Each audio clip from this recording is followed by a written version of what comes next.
wearing like this bag, I believe retails for like $6,800. I don't actually know, I didn't look at the price. I have spent about $1 million or $2 million on my wardrobe. What's good, internet? Welcome back to Grim. I know I mentioned it in our last video, guys, but I actually decided, you know what? I didn't even begin to cover the other guy in this Instagram stars segment of Dr. Phil that they recently did, and his side of it was really funny too, so I had to make a part 2. If you missed our last video, I'd recommend you go and watch that now. I mean, I go over the girl you're about to be seeing later in this video, and her whole life is basically a lie. All in all, it's really funny, and you guys should check it out to get more context on this. So, the guy we are seeing today is named Christian, and while he's not insanely famous either compared to the other girl, at least he has a quite bit more followers than her, so, I mean, that's good, right? She had only like 40,000 or something like that, and had a ego of someone that would have millions of followers. So, while I said he's not insanely famous, but I would reserve that for people who are in the multi-millions of followers, so maybe I'm biased. I live for social media, for my followers, to make sure that they're happy. I've been on Instagram for 7 years. I have right now 199,000 followers. Every move I make since I was little, I've thought about how it's gonna play out on social media. But he does at least have 200,000 followers on Instagram at the time of this video filming, I guess, so that's pretty impressive in itself.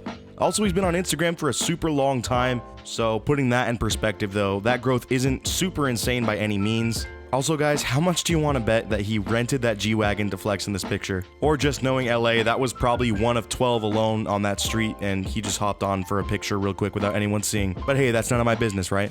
I post like 1 or 2 stories a day. I script some of my videos so they're outlined. Everything I do relies on what people think. Oh god, he just mentioned script videos. Please, please, please do not be an Instagram comedian. I don't know if I can suffer through many of those videos today. You know, I already have a headache, man. I noticed recently that I tend to switch personalities based on trends. If they're vegan, I'm vegan. If they're a feminist, I'm a feminist. Working was in, so I got a job at Hollister. Working wasn't in, so I quit, because why should I work? Now that is a real trendy guy right there. I can't really name people off the top of my head who would completely change their whole diet in their life just to reach more followers, but I guess props to him. But that comment later on that you guys just saw is absolutely so dumb. Working isn't in, so I quit my job. Why work, am I right? Why be a normal functioning member of society that doesn't get me any followers? I mean, so what's the point? Whatever they believe in, whatever they do is who I am.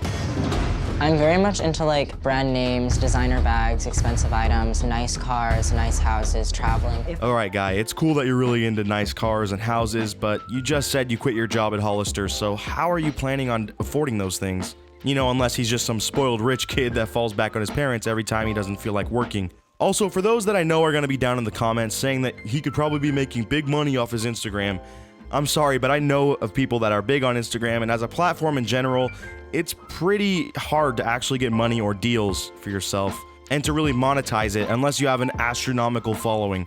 Hey, I guess you could always get those free laxative teas like that girl in our last episode did. That's a plus, right?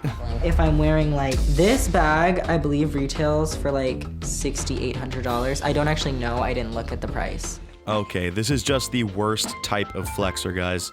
The ones that completely just try to overestimate what they own and belittle their purchase like it wasn't even a thought to them. I didn't even know the price, I just swiped my card. Like, you know damn well you looked at that price and was shocked at first, but you know, I'm guessing you were out with your friends, and since you have built up this image about yourself, they were probably pressuring you into buying it. But meanwhile, you know this is a stupid purchase that could set you back most of your savings, or even might put it on the credit card since you didn't have enough money for it in general. But hey, it's a cool bag, so whatever. Haha, totally didn't even care about the price, even though it's $6,800. That's not a problem for me. Oh, also, I'm unemployed.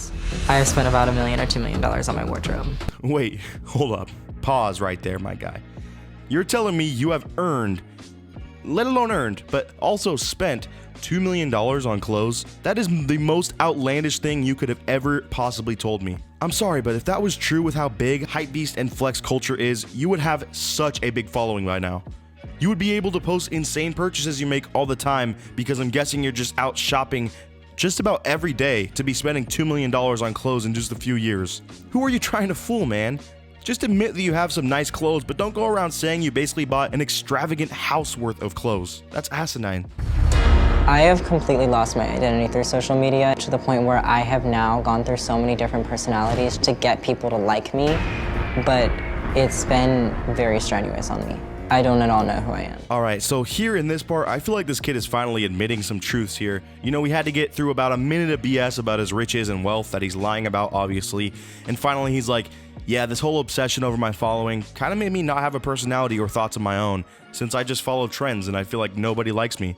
To be honest, as rude as this might be to admit, I almost guarantee it's true though.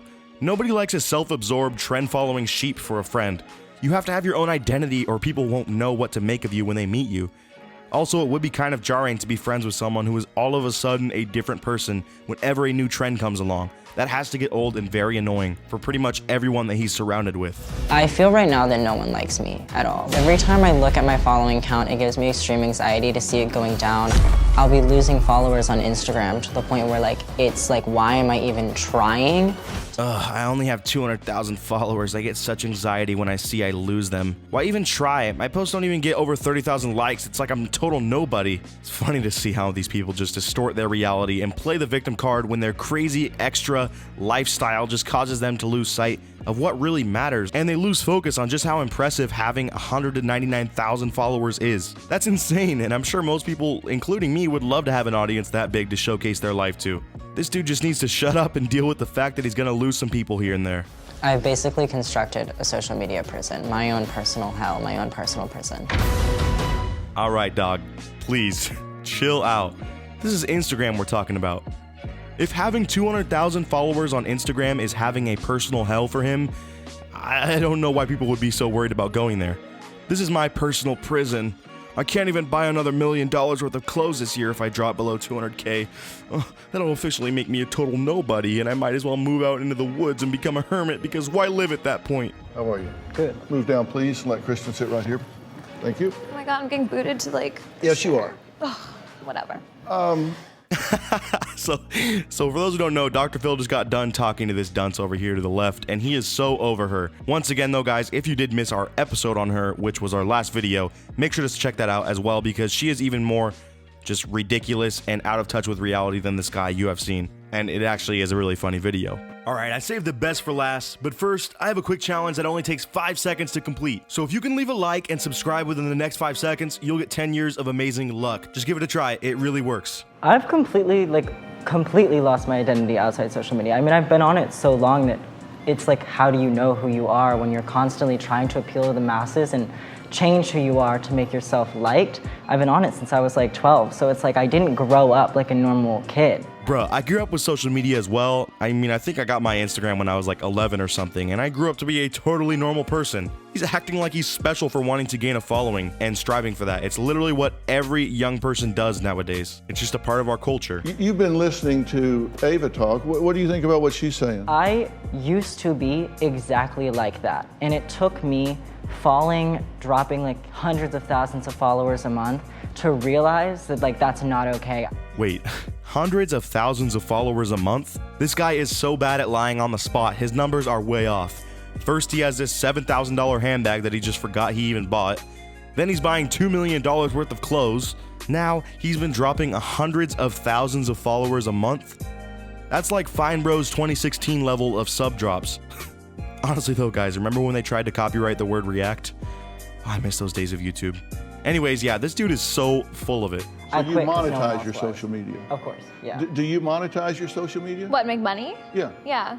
I looked at her Instagram, and there's almost no way she makes enough money to live off Oh my god, I 30,000 definitely followers. don't. That's what mommy and daddy are for. So finally, there's some shade being thrown this girl's way, as this kid just has, I guess, knowledge of every social media star and is like, yeah, she can't make that much money. But it is pretty obvious. If she only had 40,000, there's not much you can do on Instagram, like I said. But wow, did she have that rebuttal for him on deck, ready to go. At least she's honest, though, about using her parents' money to live, right? Better than lying about your wardrobe that's worth 5 Lambos. Then it cuts to this screen where they take the most generic, obviously fake hate comments from this dude's Instagram. Oh, guys, and this just cracked me up. Who seriously comments on a post, "I will kill you"? Monster. These are just ridiculous. So to wrap things up, even they get Miranda Cerny on the phone later via Skype to talk to these two kids. And I don't even want to show that part because, to be honest, she just annoys me so much. Seriously, I hate Instagram comedians. But nevertheless, it just seems like there is no getting through to either of them. I mean, they're just so convoluted in their own mess that is their life, and it's just past the point of them realizing how stupid their drive for fame is. I guess maybe I'm just cynical because I dislike people like this, but yeah, guys, let me know what you think of these two down in the comments. Or if you know anyone like this, I would love to hear your stories, and as always, if you enjoyed, please leave a like down below. It really does help out the channel and supports me for future videos. Thanks for watching, and I'll see you in the next video.